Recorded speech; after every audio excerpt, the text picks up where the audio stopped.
in the middle here with the pipette, that's where you're going to taste your blend. If you want to use, the pipette is measured 1, 2, 3 mils. There's 3 lines on it. You can add water as well. We'll talk about that. There's also a graduated cylinder if you want to be very accurate when you and want to control every mil that goes in. So there's that as well.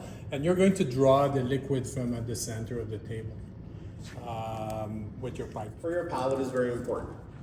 Okay. All right. We start tasting wine. First thing I picked up is the spiciness. Okay. It's like for me. Yeah. Yeah, the unmalted barley gives that whiskey a little bit of funkiness when, as opposed to later on when we'll get to the single malt, you can compare the single malt and the single pot still, what's the difference. But the unmalted barley will give that. Will also give a little bit of fruitiness, like orchard fruit. I get orange on it. Sorry? I get orange and nuts. Being part of this blending exercise, think of it not so much as a blended whiskey, but as a flavor component for tonight, right? So technically, this single blend, it's a blend of the Innisfail, the one we just taste and smell. And it's also include the portion of the next one we're going to taste, which is the single malt. They're buying their grains from a consortium, and it's just grains from all over the place. They still could be all from Canada, but here you actually get to taste the terroir.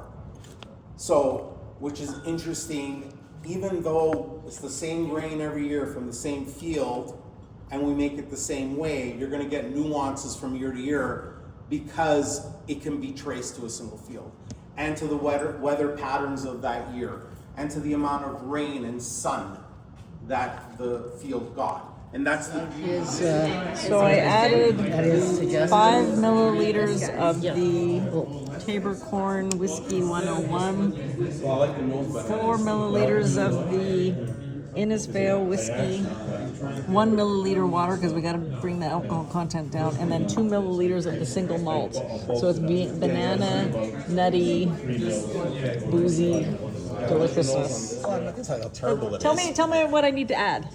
Well, it's not even that. It's if you like it. It's a little boozy. Oh, okay. What's your mix here? I've got 5 101, Yeah. 4 Innisfail, 1 mill water, and then 2 of the single malt. Okay. That's And too you much. find this boozy? I find it a little boozy. What do you think?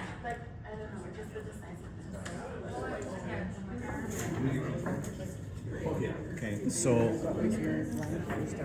So this is 5 milliliter 101, 4 milliliter so Innisfail. do 5, 3, and then add 2 of Glenbow and try it. Of Glenbow. Yeah. Oh, that's the single malt. Oh, Yeah, so, yeah. so you think there should be 2 more milliliters Yeah. of water? No, not water. No. Oh, no. No, I wouldn't put any water. Okay, no Don't put water. any water. Okay, no water. I'm saying 5, 5, 3, 3, and 3 Glenbow. Let's try 3 that. Glenbow. Yeah, Okay. It's gonna balance it out a little bit. Okay, I like that one. Okay, here's my second one. What do you call it? It's a little boozy and maybe a little flat, so I'm gonna get Antonio to try it. You want to sit down? or- Sure. Well, I just need to be close to you, so so I'll No, you tower can- over you. And these are nice chairs. Yeah. All right, introduce yourself to me. All right, my name is Jacques Tremblay. I'm the co-owner of Bridgeland Distillery in Calgary. We do whiskey that feature Alberta grain and Alberta terroir. So tell us what we did today. So today we did a blending workshops. People are always curious about the work of blending whiskeys. So we bring this roadshow basically, and we typically do it with a group of 20 to 25 people. And we have 5 whiskeys. Some are stronger than other, and we basically walk people through the process of blending, and then people try it after in small increment of 15 to 20 mils, and then they get to receive a full bottle of their blend. It's not easy. It's really quite hard. It is, and the thing is, there's palate fatigue that gets in, right? As you're drinking spirits in the 40 to 50% alcohol by volume, then your palate at some point is a bit fatigued. And what we do in real time is we typically do that over a week long, and we get back at it every morning, get to see if that good idea is still a good idea the next morning.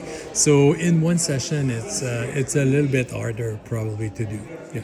Because you do this for a living, and our palates aren't as refined as yours, and we're blending what you already think are masterpieces together. Right, but there's always room when you blend things together to combine it and to come up with a new profile or a new flavor or a new aroma, right? So that's the interesting part with working with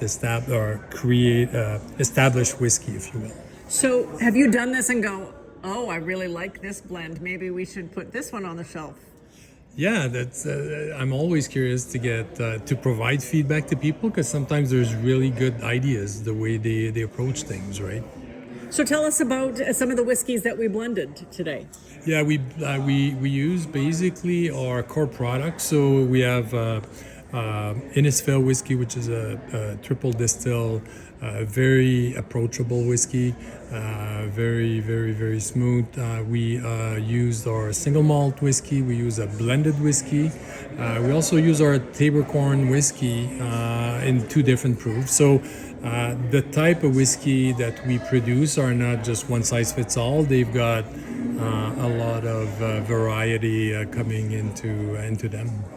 So it was interesting because when we were talking about what each of the whiskeys sort of, the palate, the nose, and people were saying brioche, people were saying banana, and those aren't some of the terms you might think about whiskey.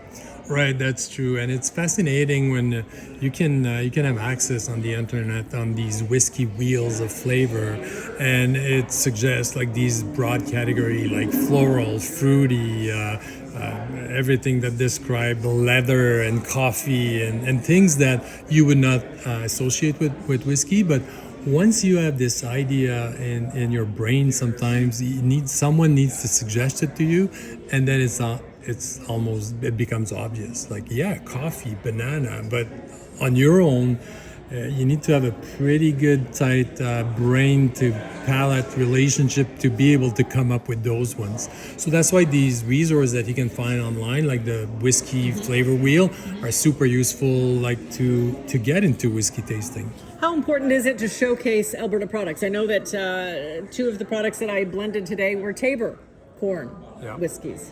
Yeah, it's important for us, and that's the reason we're working directly with farmers as opposed to working with large companies like Canada Malting Group in Calgary. We have the largest single maltster in Western Canada, but yet they cannot guarantee that the grain we would get in their bags would come from 100% Alberta, because there's trucks coming from Saskatchewan, from Manitoba, and we have nothing against it, but we wanted to feature Alberta agriculture from the get-go.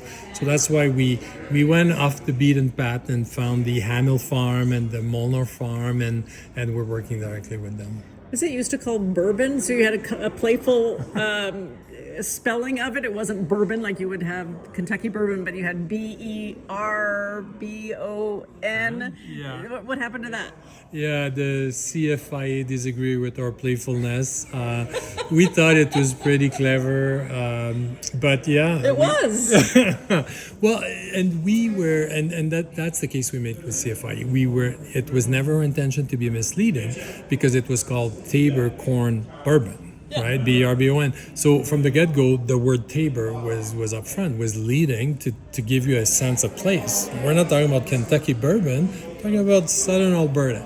But yeah, they disagree on our cleverness. So now it's Tabercorn whiskey. Awesome, that's perfect.